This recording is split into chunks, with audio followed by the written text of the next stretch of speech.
Sabinsky. Here. Kevin Zorda. Here. Virginia Higley. Virginia Higley here. Robert Chagnan's absent. Jane Smith, absent. Carrie Ann Wagner-Howe, absent. Marie Pisner, absent. Kelly Hemler. Here. Marcy. Here. Okay. Perfect timing. Do we have them all? Yes. And I like to seat the the alternates. Well, one alternate. Yes. Fire evacuation procedures. If there's an emergency, we have to leave the building. You can exit the door to my left, go down the stairs and away from the building, or a quicker route would be the doors in the back, and then go down the stairs, of course, and away from the building. Pledge allegiance. I pledge allegiance to the flag of the United States of America and to the republic for which it stands, one nation, under God, indivisible, with liberty and justice for all.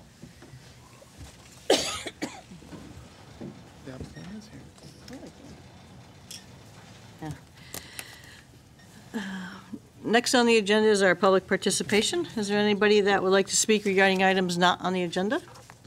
Is there anybody that would like to speak regarding items not on the agenda? And one last time, anybody want to speak regarding items not on the agenda? Seeing none, we move forward. Correspondence. We did receive A whole bunch of stuff. a whole bunch of stuff. We did receive a letter dated February 23rd from the attorney giving us information regarding 157 South Road. We had information from dated the 23rd regarding the planning division, all the projects, the major projects and stuff, which is nice to have. We also received an email regarding the Connecticut Federation of Planning and Zoning Agencies. They're having their 70th annual conference Thursday, March 22nd at the AquaTurf. And if people can attend, that would be great. Let the office know if you're going to attend. I think we have to pay. So let them know. Roger, was this coming out of our budget or for the annual conference? Annual conference, because of the budget cutbacks, that money was taken out. So if anybody wants to go, you have to pay the $48. Okay, So far, we heard from Ginny, I think, on this board. okay. Yeah, unfortunately, I'll be out of town, but otherwise I would have gone. I was going to say, I think Linda DeGray. Yeah, I wanted to mean, go. Oh, as far yes, as this yes, and board, this one. the only Yeah, it one is a I've great heard from conference. is They have a lot Ginny. of information. It's very informative. We actually got CE points the last time we went. Really? Yeah, All right. so that was pretty nice. And at their table, we received information, a memo from the Enfield Conservation Commission, Karen LaPlante, who I believe is here, dated February 20th. We'll read that later. There's a letter dated November 4th from the Energy Environmental Protection that goes along with Karen's note. We have one dated, a lot of them, dated December 5th regarding IWW 585 in the villages. It was from the Enfield Conservation Commission, and we're going to be talking about that one later. We also got the information from the resident Michael Shaw, who was at our last meeting. He dropped some paperwork off for us to read regarding the application 585. Some nice maps for us. And way down at the bottom, this is all from the new application. We also received from Roger and the staff the Planning Office Land Use Review and Processing Schedule, which is very nice to have. It has all the dates for us on how the applications go through the process. So that's great information for us. And then the year in review for 2017, the Land Use Commission's Planning Division, completed construction projects and that. And maybe Roger could speak on it later. Thank you. Next on the agenda is any commissioners' correspondence, site visits. Anybody have any comments? Seeing none, we'll move forward. Approval of minutes. We have February 6, 2018. I had a few little comments on February 6th. Sure. Great job. I loved the way it was done. And I know we talked at the last meeting about Kelly Hemler is a regular, not an alternate, but it needs to be changed on this one, and then going forward we'll be all set.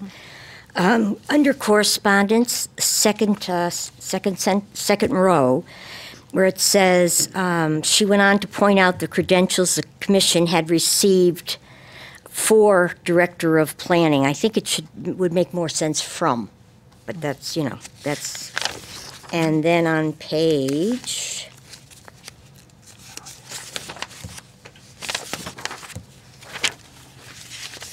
lots of pages. Lots of pages. Lots of pages. A lot of discussions that meeting. Oh, okay, page 6, top first paragraph. Commissioner Higley asked if the larger building was, I think we should stick a 2 in there, was to be done first, and then the smaller building. So it should read, Commissioner Higley asked if the larger building was to be done first, and then the smaller building to be, which, anyway. Okay. I probably said it, but it makes better sense after I read it.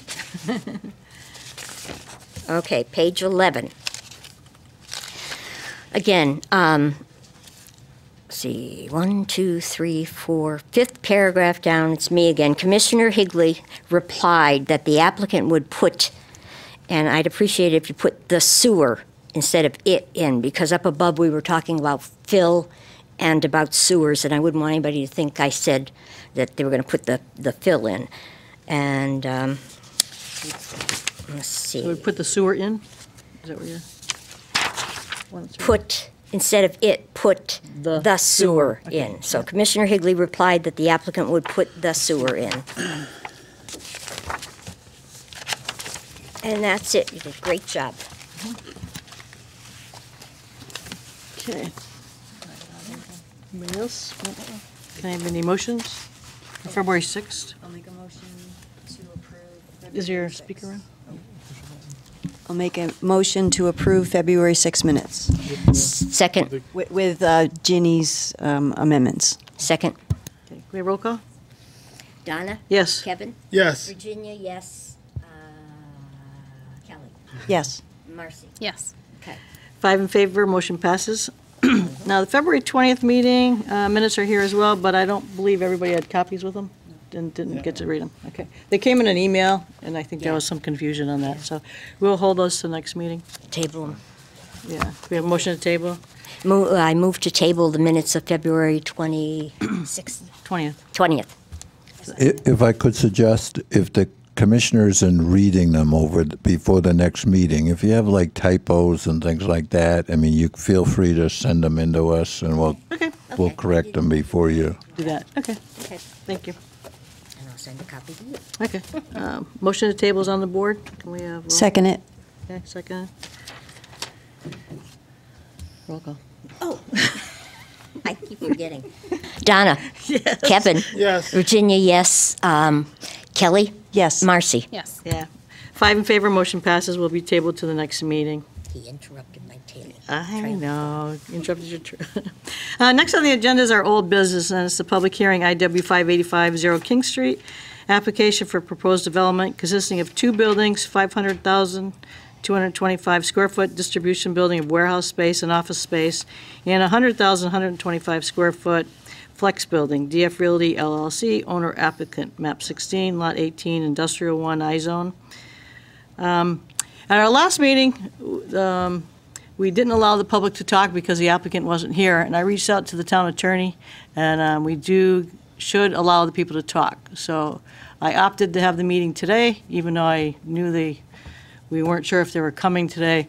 They gave us all brand-new plans and some storm management documentation that we just received today, so we haven't had a chance to look at it. But the applicant will be here at our next meeting. But I The do. applicant- Oh, the he is here. applicant's actually I thought it here. was there. Okay, perfect. So he could speak. He's here, but the issue was We're not that gonna his talk about it. engineer wouldn't be here, and you haven't had a chance to look at it. Yeah, we most So certainly have not. He already gave us an extension, Yeah. but whoever's here from the public Is welcome can to speak. speak, and he will be familiar with it. Right, and take it all back with him. Oh, I'm glad you were able to come then, thank you. That's perfect. So if there's anybody that is here that would like to speak, I think we have a sign-up sheet. Can I see the sign-up sheet? Or?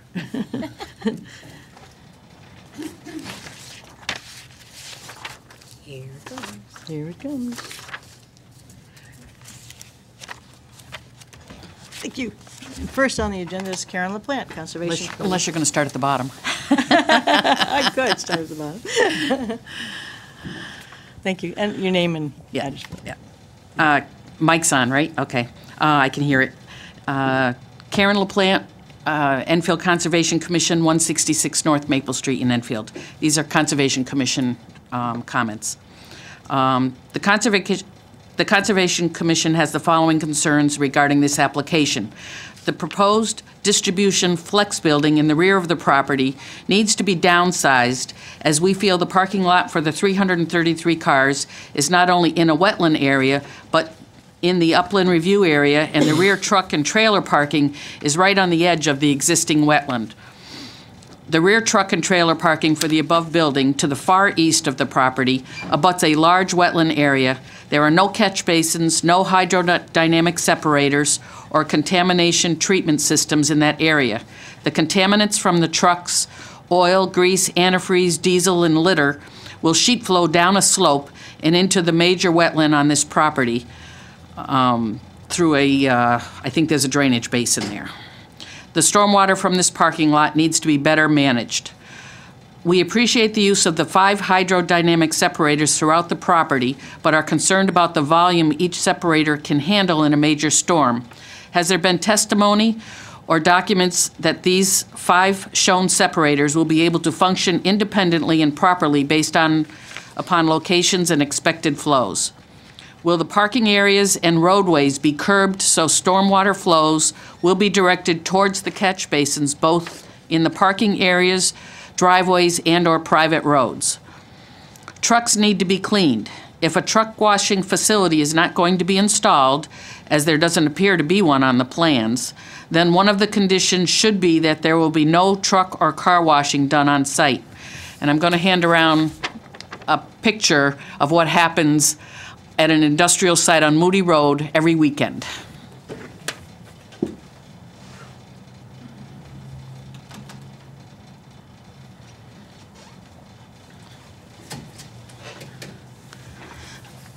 They hire a truck washing firm to come in with a truck, and he has water, and he washes the trucks over a catch basin. I don't know if it flows out into the wetland. I don't know what happens, but maybe they suck up all the water that they're putting on these trucks. I don't know, but it's not a good idea. So we would like to request that that be one of the conditions. The vernal pools on site should be protected. Based upon testimony during a previous meeting, it was stated that there were eggs laid in a puddle created by a tire rut. If there are creatures in the area using such poor quality tire ruts, then we should be additionally concerned the existing vernal pools should be protected and enhanced. Upon reading a report discussing existing conditions, it was stated there are existing American elm trees on the property. It is not known the condition of these trees, but we know most elms are susceptible to various blight diseases. If these trees are viable and are somehow immune from these diseases, we urge the developer to protect the existing elm trees and not to cut them down. We've actually been planting elm trees on Elm Street in Enfield over the past few years. So if there's any good trees on there, it'd be nice if they could save them.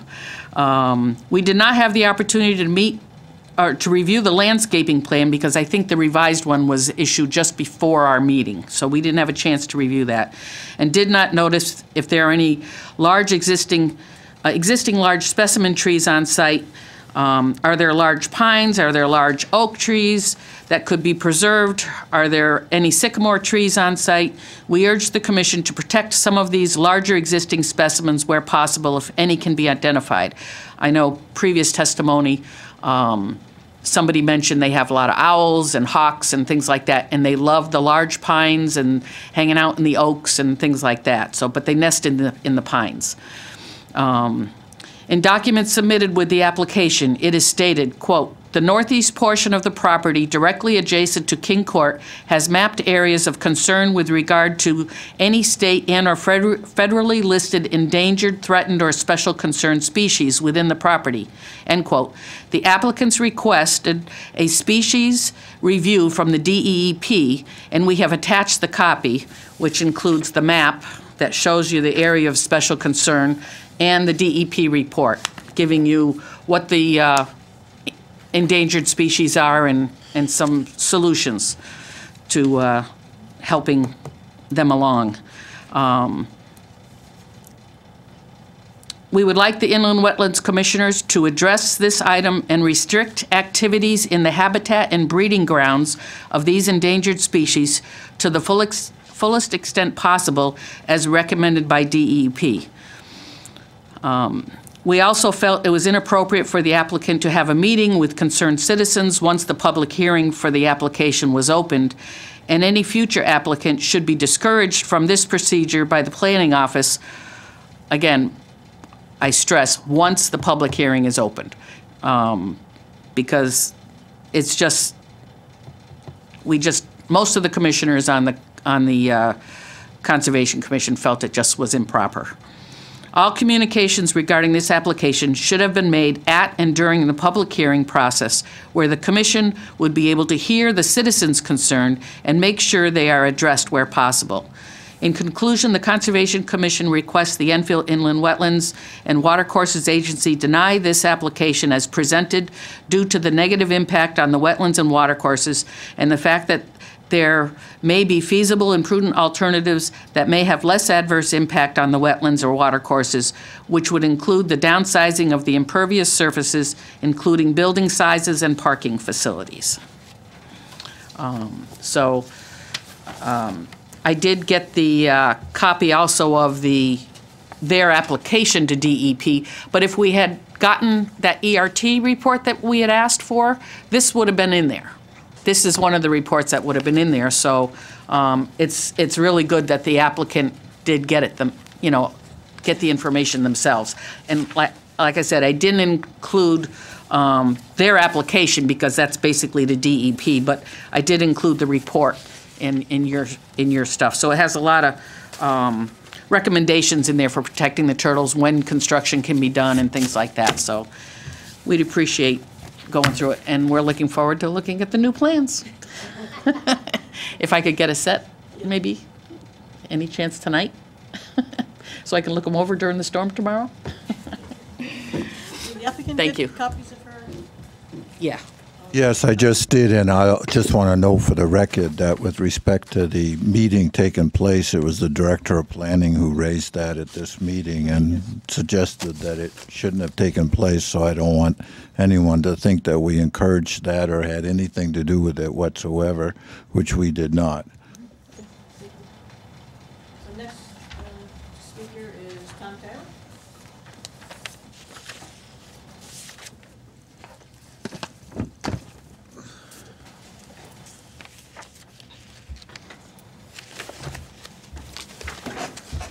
Good evening, Madam Chairman, other members of the board, and members of the audience, applicant, Roger, and so on. My name is Tom Tyler. I live at 18 Bridge Lane, Enfield, Connecticut. I'm here this evening representing my wife, Marilyn Tyler, who's here also, and myself. And our purpose is not to object, nor is it to speak in favor of the application, but I was concerned that the board has not received as much history of this particular piece of property as it should receive. And that's not a slam on Roger or anybody else. You guys weren't here 10 years ago when things were going on, or 30 years ago and so on, nor was Roger. And I think they've had a lot of problems with where they file dead files, supposedly. But anyway, I do have a packet that I'd like to pass out and make a, for the record, one set. May I approach? Thank you. Can we have a copy of that? Absolutely. Thank you.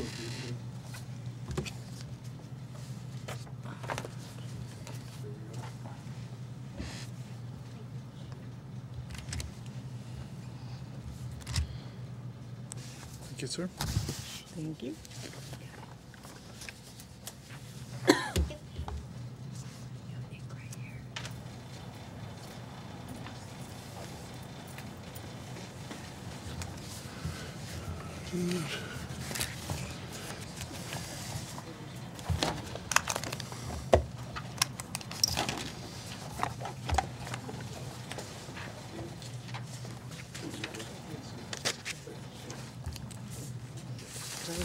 I was gonna ask that. Very interesting.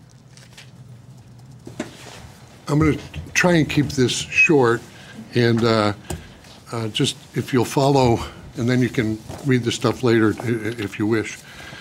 But the first page is a copy of an article from, or a public notice from the Journal Inquirer on December 22nd, 2008, and I put a star with an arrow with regard to this particular parcel because Antonio Reale and my wife, Marilyn Tyler, had a proposed conceptual development of the property located between Enfield Street and Mullen Road called Metro North Roman numeral 2, and that was approved with direct impacts to the wetlands associated with the roadway utility crossing. It was approved with conditions, and I'm not sure anybody really knew about that, but that permit, which I'm going to go through later, is, in my opinion, it's still active.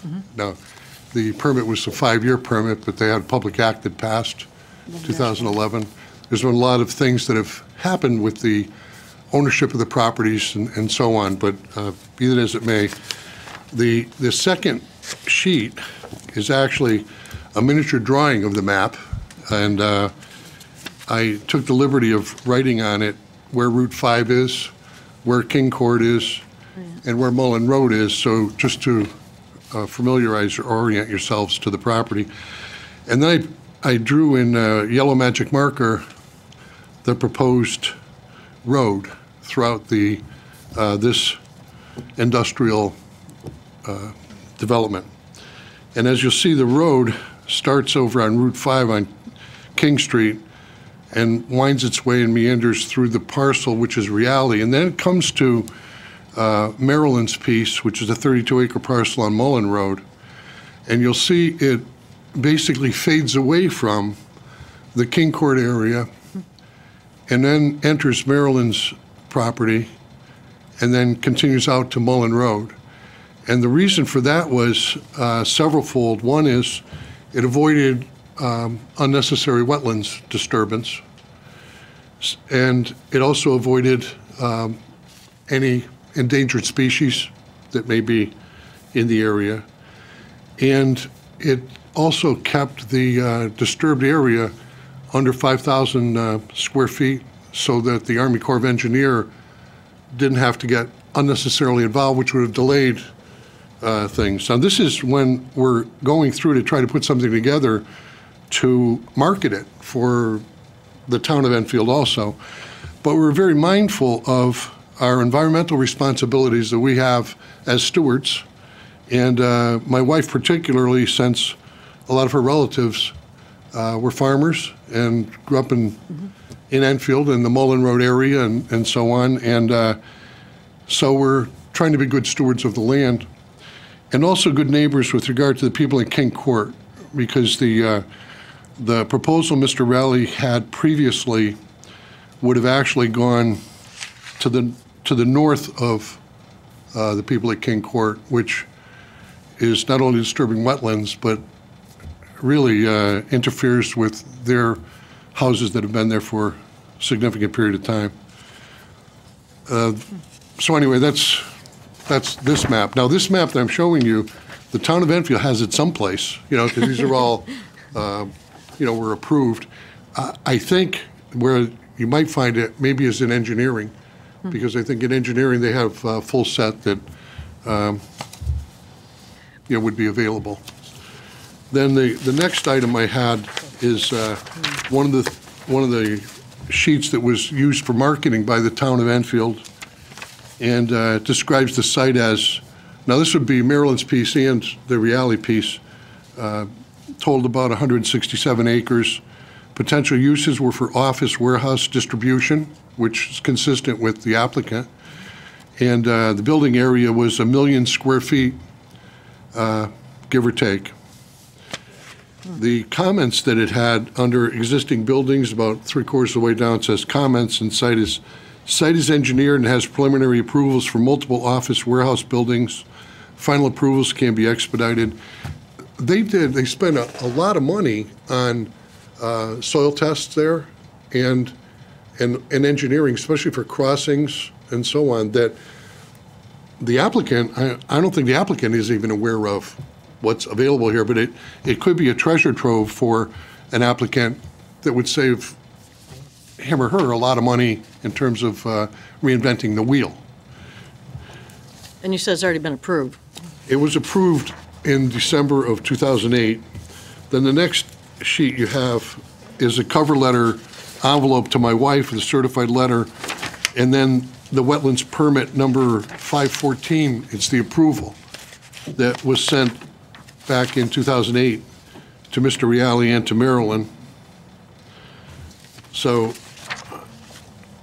the approval on page 2 says it's for 5 years, and but then there's been some other legislation that's occurred that may have extended it significantly further. I draw your attention to page 3 of the wetlands permit letter, paragraph 15, where it says that the application was approved in accordance with plans Metro North 2. That's the mini one I just showed you. But also, it lists all these other sheets that are already done with significant detail on them in that paragraph that you might want to incorporate by reference in your particular hearing here, but also have John Kabibbo or somebody dig them up, because it's, Yeah. you know, a lot of work was done on all that stuff that, again, may be helpful, especially to the agency members, but also to the staff and the applicant and the neighbors, you know, and whoever else may have an interest in the what goes on there. Then continuing on, yeah, and it was signed by Katie Bednaz, you know, so it's a copy of the original letter. The next document is a letter dated September 2nd, 2009 from Ray Warren, Department of Development Services, and I highlighted one arrow there that Ray, in touting the property to Mr. Reale, talks about the recent planning activity and the approved permits from Inland Wetlands Watercourse Agency, reduces the time it takes to have development plans approved, so on. Then it talks about your work with Northeast Utilities has made this site more shovel-ready. Northeast Utilities initially contacted me earlier in 2008, and they had a pilot program where they were offered to spend tens of thousands of dollars for our engineering. I got a hold of Mr. Reale and Marilyn, put them together, and then they hired Karan, who did the engineering for this whole project. And Northeast Utilities was very interested in it from the standpoint of, well, they were providing gas, electric, and so on. And I'm sure they have a lot of information too, and I can give more information on that if anybody's interested at some other time. But anyway, this was signed by Ray Warren back in September 2009. And then we have a letter to Jody Rell, the governor of the state of Connecticut, dated December 3rd, 2009. And this is from the town manager, at the time was Matt Koppler. And it's in regards to a request for $6 million plus from the state's Urban Action Grant Program to fund road construction. And basically, it was to improve the road from Route 5 by Mullen Road, down Mullen Road, and then the new industrial park road that would go from Maryland's piece, then through the Reale piece, back to Route 5. So since then, the town actually has gotten the money from someplace because they just finished improving Mullen Road. So it's improved from Route 5 to well, the whole Mullen Road now, not just to where this road would come out on Maryland's piece. But the, down at the last paragraph, I started where the town manager says that the new industrial road would connect two existing public ways, Route 5 to the west and Mullen Road to the north. Road would cross properties owned by Mr. Reale and Ms. Marilyn Tyler. The owners have been parties to all deliberations on this matter and approved this request, which is accurate. And what that does is it also gets, because there would be a lot of trucks that would be, going, especially with the distribution center. One of the corridors initially was Walmart that ended up down the street from here instead of here. But part of the reason that was because Walmart wanted to use basically every square inch, including threatening endangered species, and without regard to a lot of the environmental concerns that you all have, and we all have as good stewards. So they were turned away. So that was the end of them. But anyway, the last sentence on page 2 by Mr. Koppler indicates he's ready and eager to provide all documentation to support this request. There is a ton of documentation in both Ray Warren's office, or it used to be, as well as the town manager's office, or it used to be. Now, this is 2 or 3 town managers ago, so maybe it's in archives. I don't know, but it's a wealth of information that you guys don't have to be reinventing the wheel on, nor the applicant spending the money on it. And then the last piece of paper is with regard to the Reale piece. The Reale piece is no longer owned by Mr. Reale. But it's my understanding the approvals certainly could still be rejuvenated. And on Marilyn's piece, this is a copy of a warranty deed that Marilyn sold her parcel to R&L Mullen Road LLC for another agricultural activity about 5 or 6 years ago. But she did retain, she made a deed easement reservation with regard for herself, her heirs, successors, and assigns for one or more 50-foot wide easements for access and/or utilities across this property from Mullen Road on, over, or under the lot to get to the Reale piece. So it's still feasible in terms of doable. I don't know if it's feasible in terms of economically, but it is still feasible from Maryland's perspective in terms of she retained that right to cooperate. So what I'm telling you is that that's the history in a nutshell for this particular parcel of land and project down there. And hopefully something can be done where it's a win-win for the town, for the but for the people in the environment and endangered species and all of it. So, Could you explain, do you know about the shovel-ready? well, that would be Ray Warren's aspect from that perspective. I don't know the definitions for shovel-ready at that point. We were more concerned with where's the road going to have a minimal disturbance on wetlands, on endangered species, on neighbors.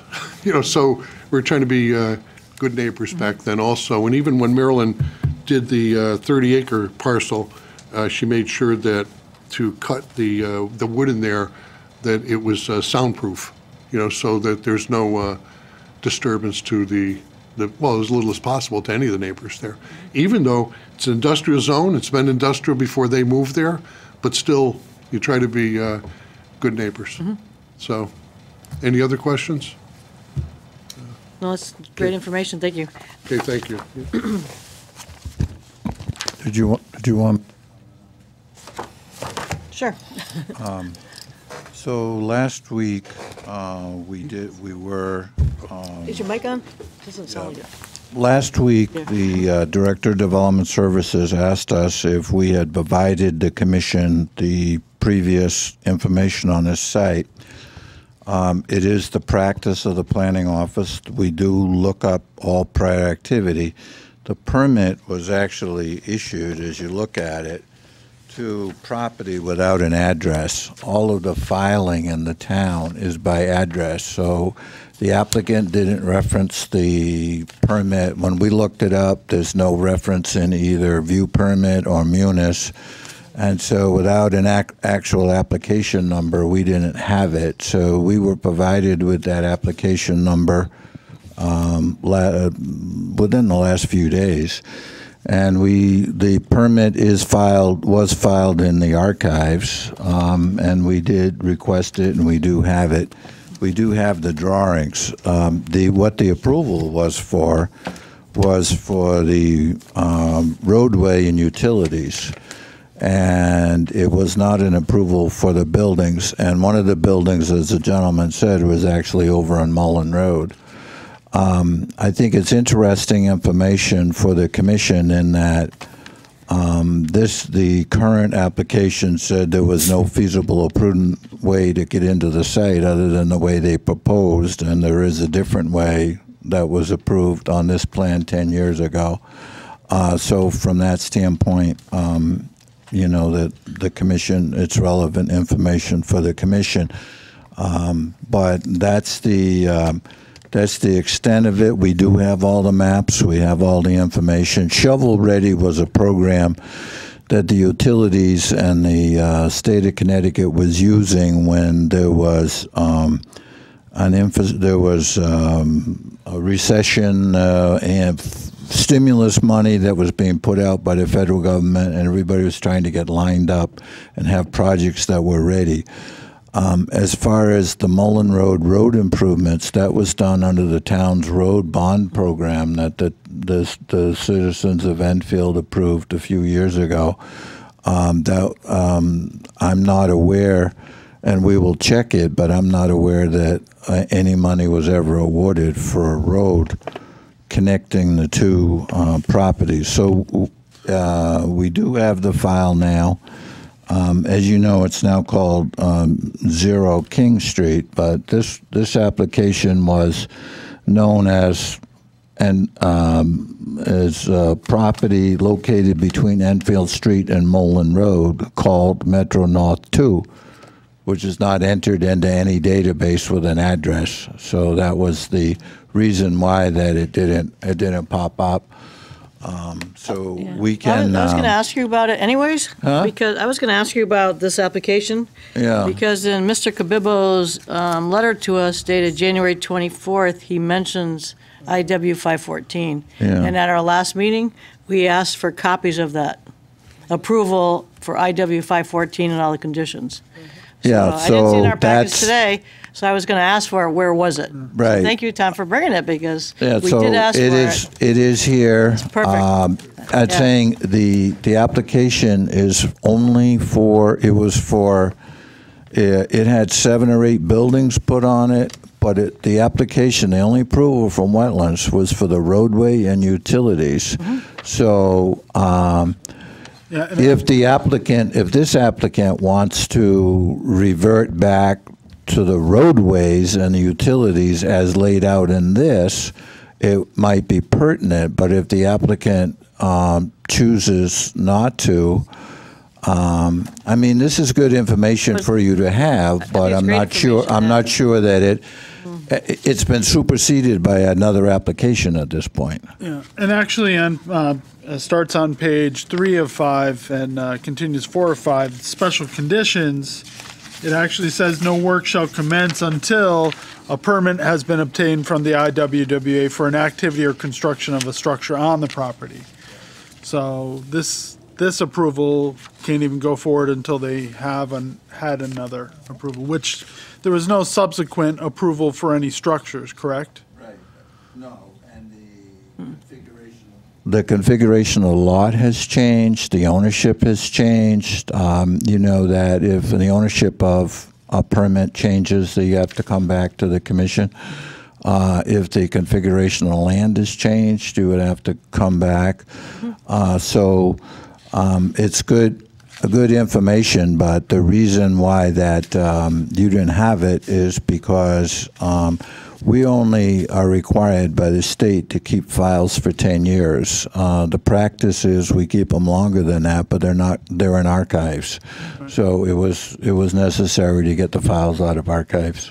And I also would like to add, just for the record, that on B, special condition 17, B, it says a wetland replication and monitoring plan at a 2-to-1 ratio for the impacts approved must be reviewed and approved by the IWWA as well.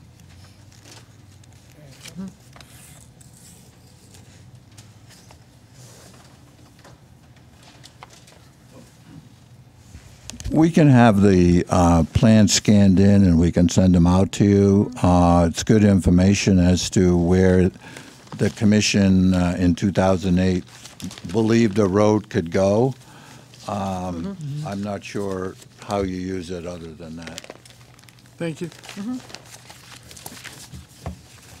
No, I think it's good information to see that something was previously approved there for work and for that large site, and it's an industrial site, and did go through the process and did get approved previously. So to compare the two plans, I think it'd be great. It's good knowledge for us. Is there anybody else that would like to speak? Is there anybody else that would like to speak? And one last time, any other would like to speak? Seeing none. The applicant is here. Did you want to make any comments tonight or no? Or you can if you want. It's up to you. Sure.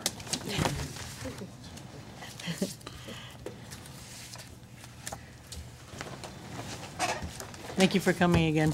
No, thank you for having us.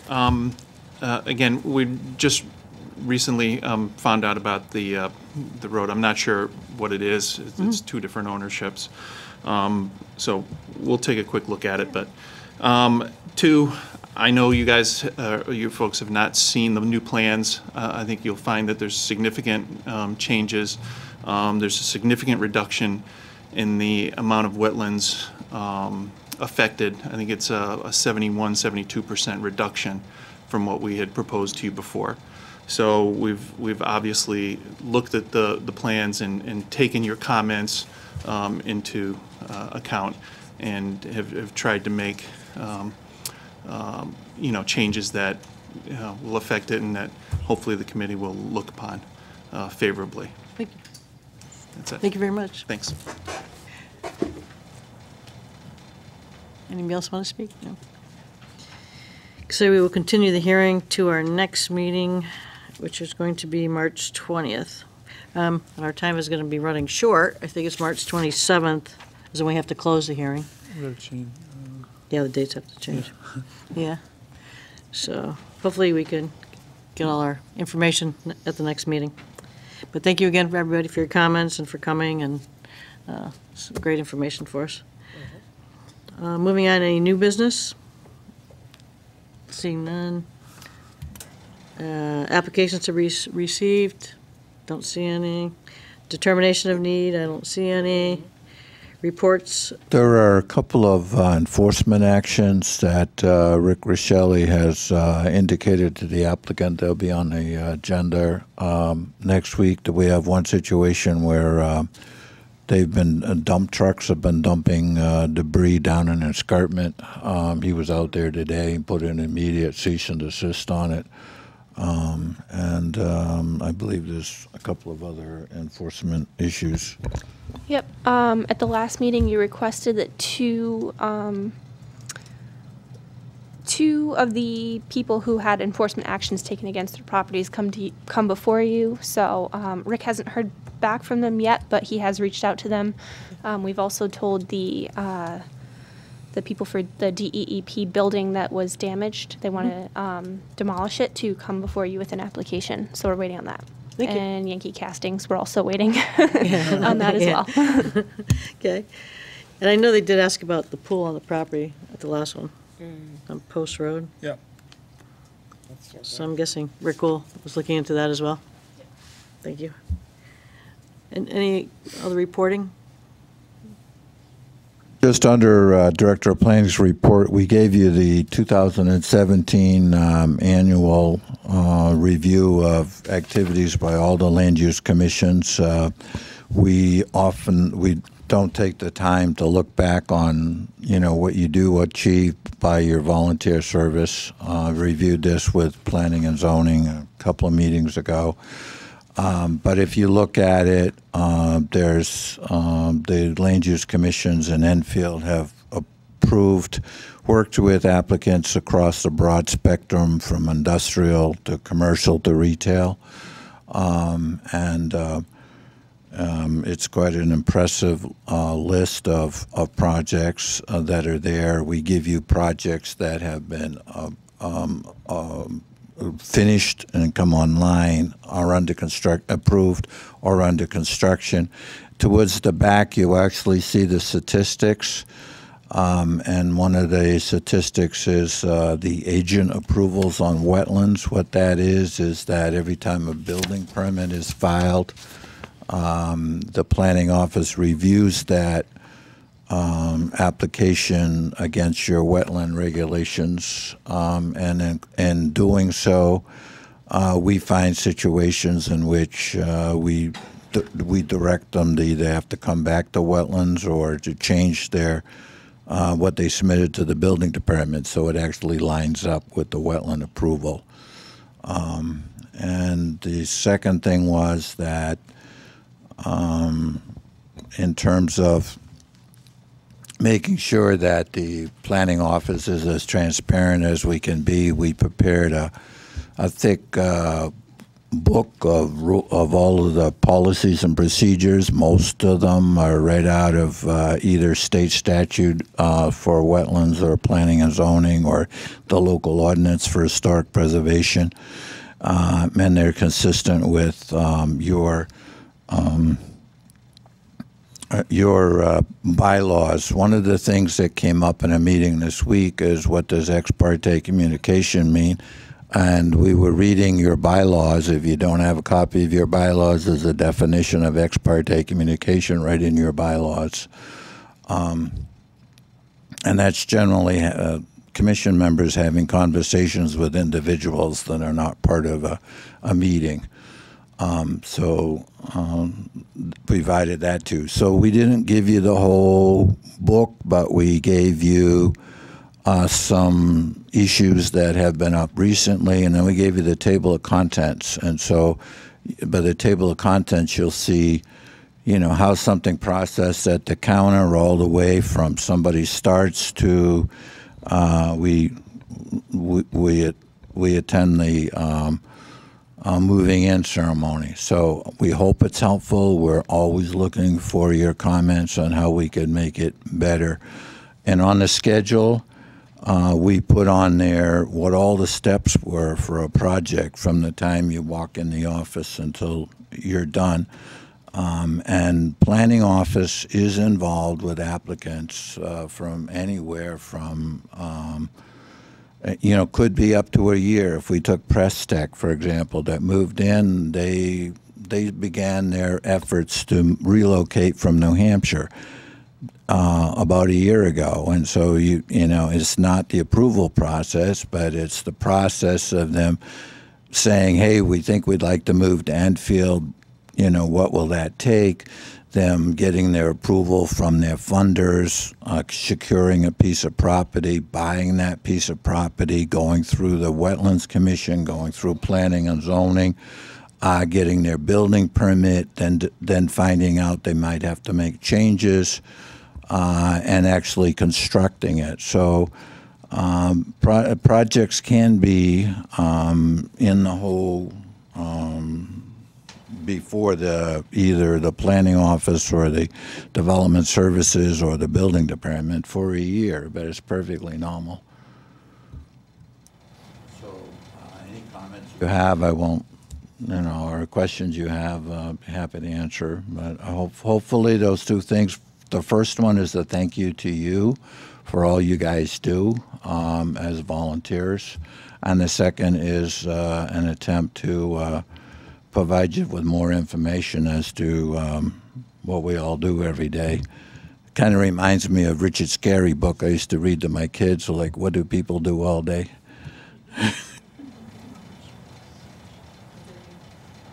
Yeah, it's helpful information, thank you. I'll have to read through it. Anybody have any comments? Or yep. I do. Is it possible to have the applicant answer or respond to some of the questions from the Conservation Committee? He will at the next meeting. They will, Yeah, okay, they so they will. will, okay. Yeah, you came a little late. We, we knew they weren't going to be here to really talk a whole lot because we just got the plans revised and they had things going on. So we actually had the meeting. The old plans. Yeah, yeah. Those may have been resolved. May have been although resolved. they didn't even know we had those comments, so. Right, so they have to read them and take them home and figure it out and come back next week, on the And 20th. I would say that, given that we have a short time frame, it's perfectly appropriate if a commissioner, and we can't talk together as a group on email, but let's just say one commissioner looks at those plans and say, I would like more information concerning page 23. You can send that to us. We can relay that to the applicant, and we can address it either ourselves or with the applicant. That's perfectly fine as far as working together with staff. So talking to me or Jen is not ex parte communications. So if you have a question, don't feel like you have to wait until the 20th. Because if you get them in ahead of time, and either we'll look them up and try and get you the answer, or we'll relay them to the engineer that's working on the project, so that when we get to the 20th, hopefully they're able to address your question. And then you'll have to determine whether it's a satisfactory answer, but at least it's not like gee, if we'd known that at the time.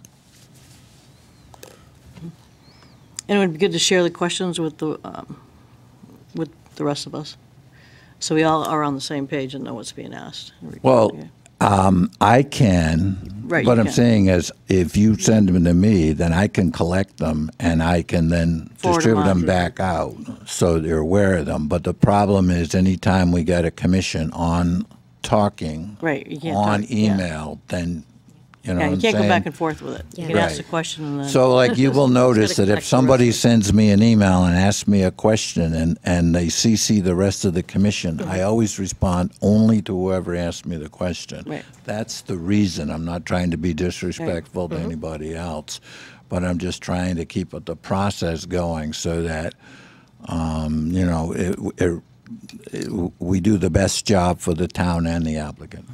Correct. Anybody else? I move to adjourn. Second. All in favor?